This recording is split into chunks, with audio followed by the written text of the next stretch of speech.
Our vision is so important, isn't it? I have needed help with my vision since 7th grade, whether it was contacts, glasses, surgery, whatever.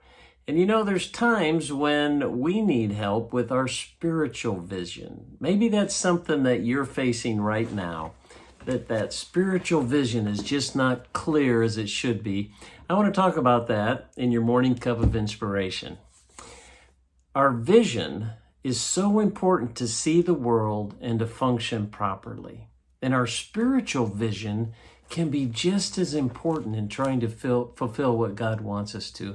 It's interesting to me that all the miracles that involve restored sight were only done by Jesus, never in the Bible. And I think there's 8 or 9 of them, but it's always Jesus. I want to share one of them with you quickly.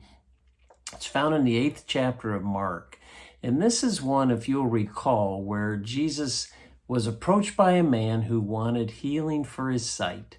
And he took him outside the town and he spit on some mud and put it on his eyes. And he asked if the man could see.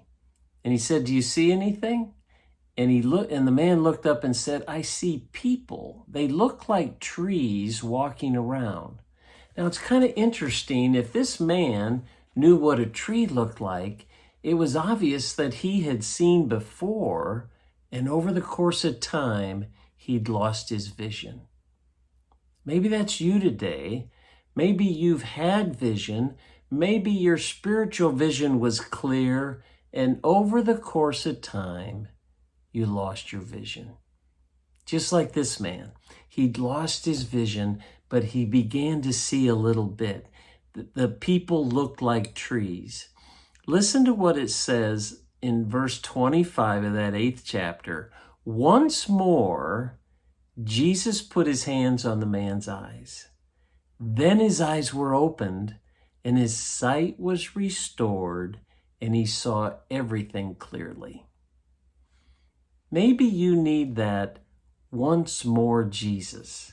If you're wondering where your vision is, where your future is, you can't see clearly down the road, go to Jesus. He's that once more Jesus. He wants to do it for you one more time. He will give you that spiritual clarity, the spiritual glasses that he'll give you so you can see your future, your plan that he has for you, his will. You just need to go to him. So if you're not seeing clearly about what God has for you, the vision for your future, I encourage you to go to Jesus today. He wants to help you see that path clearly. God bless. Thanks for joining me for that morning cup of inspiration, and we'll see you next time.